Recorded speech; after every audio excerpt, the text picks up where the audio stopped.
Hello అండి. ఎలా ఉన్నారు అందరూ?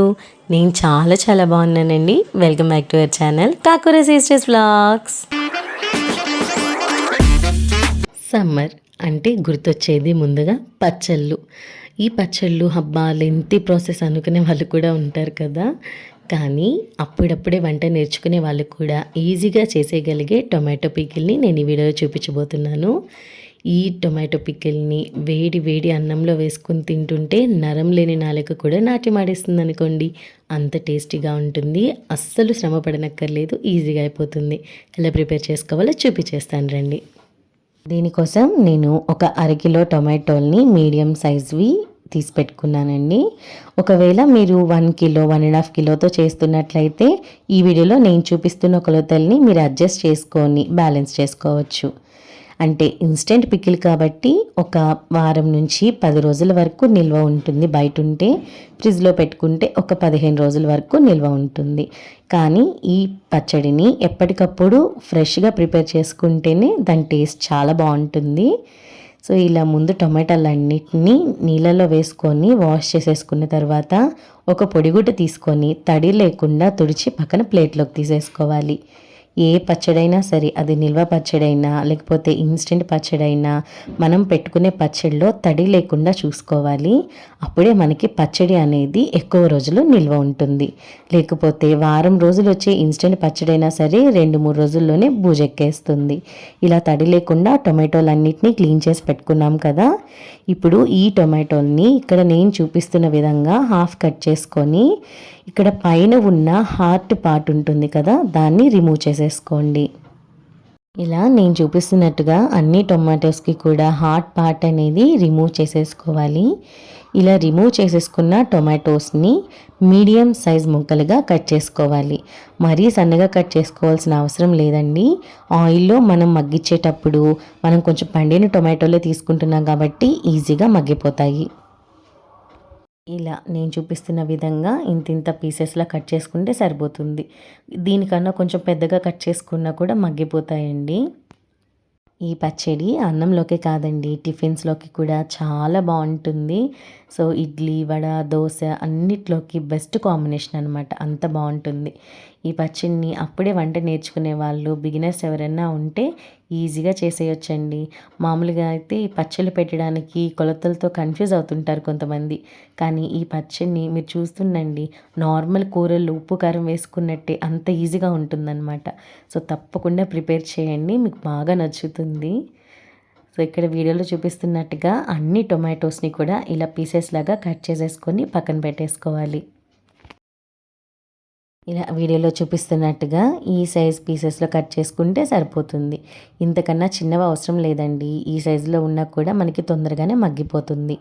ఇప్పుడు మనం ఈ టొమాటో పచ్చడికి ముందుగా టొమాటోల్ని మగ్గించుకోవాలి కాబట్టి దానికోసం స్టవ్ ఆన్ చేసుకొని దలసరిగా ఉండే కడాయిని పెట్టుకోవాలి. కడాయి కొంచెం హీట్ అయిన తర్వాత దాంట్లోకి 2-3 టేబుల్ స్పూన్ల ఆయిల్ వేసుకొని వేడి చేసుకోవాలి. ఆయిల్ అనేది కొంచెం హీట్ అయిన తర్వాత ఫ్లేమ్ని సిమ్లో పెట్టేసుకొని 1 టీ స్పూన్ జీలకర్ర, 1 టీ స్పూన్ ధనియాలు వేసుకొని కొంచెం దోరగా వేయించుకోవాలి. ధనియాలు, జీలకర్ర ఇలా వేగిన తర్వాత ఇప్పుడు దాంట్లోకే మనం కట్ చేసి పెట్టుకున్న టొమాటో ముక్కల్ని కూడా వేసేసుకొని లో ఫ్లేమ్లోనే బాగా కలుపుకోవాలి. ఆయిల్లో ఈ టొమాటో ముక్కలు అనేవి బాగా వేగాలండి. ఒక 5 నిమిషాల పాటు ఇలా ఫ్లేమ్ని సిమ్లోనే పెట్టేసుకొని టొమాటోలన్నిటినీ కూడా ఆయిల్లో బాగా వేయించుకోండి. టొమాటో ముక్కల్ని వేసుకున్న తర్వాత సిమ్లోనే పెట్టుకొని మధ్య మధ్యలో ఇలా కలుపుకుంటూ వేయించుకోండి.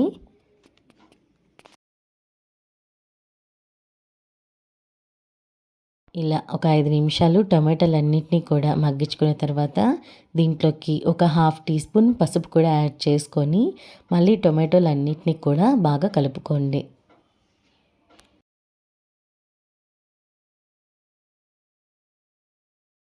చూసారు కదా, ఇలా ఒక 10 నిమిషాలు బాగా మగ్గించుకున్న తర్వాత టమాటోలు అనేవి ఇలా లైట్గా గుజ్జుగా అయిపోతాయి కదా. ఇప్పుడు దీంట్లోనే ఒక చిన్న నిమ్మకాయ సైజ్ అంత చింతపండుని కూడా వేసుకొని ఇంకొక 5 నిమిషాల పాటు మగ్గించుకోండి. టొమాటో పచ్చడిలోకి ఎక్కువ చింతపండు అనేది అవసరం లేదండి. టొమాటో అనేవి మంచి ట్యాంగీ ఫ్లేవర్తో ఉంటాయి కాబట్టి నేను చూపిస్తున్న అరకిలో టొమాటోలకి చిన్న లెమన్ సైజ్ అంత చింతపండు అయితే కరెక్ట్ కొలుత. ఇలా చింతపండు వేసుకున్న తర్వాత కూడా ఒక 5 నిమిషాల పాటు సిమ్లో పెట్టేసుకొని మగ్గించుకోవాలి. మధ్య మధ్యలో గెంటితో ఇలా ఒత్తుకుంటూ మనం టొమాటోల్ని మగ్గించుకుంటే ఇలా బాగా గుజ్జుగా అయిపోతాయండి. ఇక్కడ చూస్తున్నారు కదా, టొమాటోలన్నీ బాగా వేగిపోయాయి అన్నమాట. ఇప్పుడు స్టవ్ ఆఫ్ చేసేసుకొని ఈ టొమాటో మిశ్రమాన్ని అంతా కూడా బాగా చల్లారనివ్వాలి. ఈ టొమాటో గుజ్జు చల్లారేలోపు ఇక్కడ మనం వెల్లుల్లి రెబ్బలు ఉన్నాయి కదా, ఒక 10-15 వెల్లుల్లి రెబ్బలు తీసుకున్నానండి. వీటన్నిటిని కూడా పొట్టు లేకుండా మనం ఒలిచిపెట్టేసుకుందాము. సో ఈలోపు మనకి ఇక్కడ టొమాటో గుజ్జు అంతా కూడా చల్లారిపోయిందండి. ఇప్పుడు ఈ టొమాటో గుజ్జునంతా కూడా మిక్సీ జార్లోకి తీసేసుకోవాలి. ఈ పచ్చడిని మీరు రోట్లో కూడా రుబ్బుకోవచ్చండి. సో ఇలా పచ్చడి వేసేసుకొని టేస్ట్కి సరిపడా సాల్ట్ వేసుకొని నీళ్ళు అనేవి లేకుండా బాగా మెత్తటి పేస్ట్ లాగా గ్రైండ్ చేసుకోవాలి. మనకి టొమాటోల్లో ఉండే తడే సరిపోతుందండి, మనకి ఎక్కడ వాటర్ అవసరం పడవు. ఒకవేళ మీరు వాటర్ వేసుకోవాలి అనుకుంటే వేడి నీళ్ళతో గ్రైండ్ చేసుకోండి, పచ్చడి అనేది పాడవకుండా ఉంటుంది. ఇలా పచ్చడిని ఎక్కడ తొక్కు కానీ బరక కానీ లేకుండా మెత్తగా గ్రైండ్ చేసుకోవాలి. ఇప్పుడు ఈ పచ్చడిని పోపు పెట్టేసుకుందాము. దీనికోసం కడాయి తీసుకొని చిన్న టీ గ్లాస్ అంత ఆయిల్ని యాడ్ చేసుకోండి. ఎందుకు ఇంత ఆయిల్ అంటే మనకి పచ్చళ్ళలో ఆయిల్ ఉంటేనేనండి టేస్ట్ కానీ ఎక్కువ నిలువ ఉండేది కూడా ఆయిల్ వల్లే అనమాట. ఇప్పుడు ఆయిల్ అనేది బాగా హీట్ అయిన తర్వాత దాంట్లోకి 1/2 టీ స్పూన్ ఆవాలు, 1/2 టీ స్పూన్ జీలకర్ర, 2-3 రెబ్బల కరివేపాకు, 10-15 పొట్టు తీసి పెట్టుకున్న వెల్లుల్లి రెబ్బలు కూడా వేసుకొని దోరగా వేపుకోండి. ఈ వెల్లుల్లి వేగుతున్నప్పుడు వచ్చే స్మెల్ ఉంది చూడండి, అబ్బా వేరే లెవెల్ అండి. చాలా మంచి స్మెల్ వస్తుంది. సో ఇప్పుడు వెల్లుల్లంతా కూడా ఇలా దూరగా వేగిపోయిన తర్వాత మనం ముందుగా గ్రైండ్ చేసి పెట్టుకున్న టొమాటో ప్యూరీని కూడా వేసేసుకొని ఆయిల్ అంతా పైకి తేలేంత వరకు మీడియం ఫ్లేమ్లోనే వేపుకోవాలి.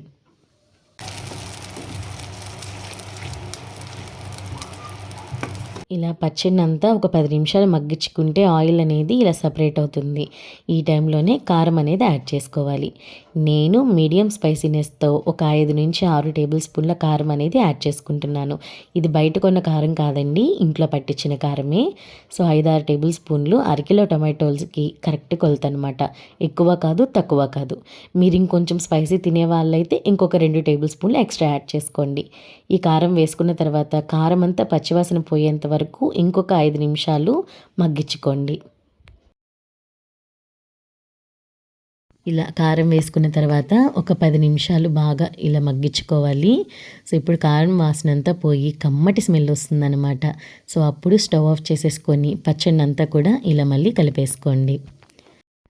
అంతేనండి, టేస్టీగా ఉండే ఇన్స్టెంట్ టొమాటో పచ్చడి రెడీ అయిపోయింది.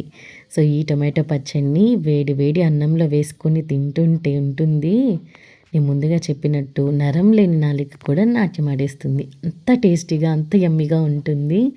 సో బిగినర్స్ అందరూ కూడా ఈ పచ్చడిని తప్పకుండా ట్రై చేయండి. చాలామంది పిల్లలు కూడా ఈ సమ్మర్ హాలిడేస్లో వంటలు అనేవి ట్రై చేస్తూ ఉంటారు కదా. సో ఈ రెసిపీని కూడా తప్పకుండా ట్రై చేసి మీ ఫ్యామిలీ మెంబర్స్ దగ్గర మార్క్స్ కొట్టేసేయండి. చాలా ఈజీగా అయిపోతుందండి. సో మీరు కూడా ఒకసారి చేసుకొని మీకు ఎలా కుదిరిందో నాకు కమెంట్ చేయండి. ఈ వీడియో మీ అందరికీ నచ్చిందని అనుకుంటున్నాను. నచ్చితే లైక్ చేయండి, మీ ఫ్రెండ్స్ అండ్ ఫ్యామిలీతో షేర్ చేయండి. అండ్ మరిన్ని ఇంట్రెస్టింగ్ వీడియోస్ కోసం కాకూర సిస్టర్స్ వ్లాగ్స్ని సబ్స్క్రైబ్ చేసేసుకోండి. See you next video, bye.